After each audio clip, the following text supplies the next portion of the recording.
Je suis évidemment dans ce contexte interrogé régulièrement sur le conflit israélo-palestinien. Je l'ai d'ailleurs assez souvent et sauvagement été par l'ex-députée qui s'est affichée comme pro-palestinienne dans le cadre de la préparation des élections européennes, où LFI vous promettait la paix au lendemain des élections. Il n'y a toujours pas la paix aujourd'hui, et donc où on s'est quand même royalement foutu des gens.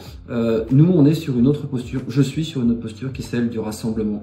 Pourquoi? Parce que je suis maire d'une ville de 80 000 habitants, d'une ville cosmopolite, d'une ville où il y a toutes les origines, d'une ville où il y a toutes les religions. Et mon boulot à moi, c'est de faire de la cohésion sociale, c'est de faire que les gens vivent bien ensemble et qu'un conflit qui est à 3000 km, qui nous touche toutes et tous, évidemment, mais ne vienne pas heurter une cohésion sociale ici, déjà très en difficulté. Ça ne nous a pas empêché d'ailleurs d'avoir une position au conseil municipal extrêmement mesurée, que j'assume et dont je suis fier, qui s'est d'ailleurs articulée autour d'une subvention que nous avons votée très tôt en faveur de la Palestine et notamment des Palestiniens qui souffrent. Mais ça ne nous a pas empêché de demander aussi la libération des otages, de dire que l'acte du Hamas du 7 octobre est un acte de terrorisme terrible et donc d'être dans la mesure entre une action de guerre qui n'est pas appropriée et puis un acte de terrorisme qui a tout déclenché. Vous le voyez, moi je suis sur une position de mesure parce qu'encore une fois, même les spécialistes s'y perdent. Le conflit au Proche-Orient, il a 2000 ans. Il est éminemment complexe et il est hors de question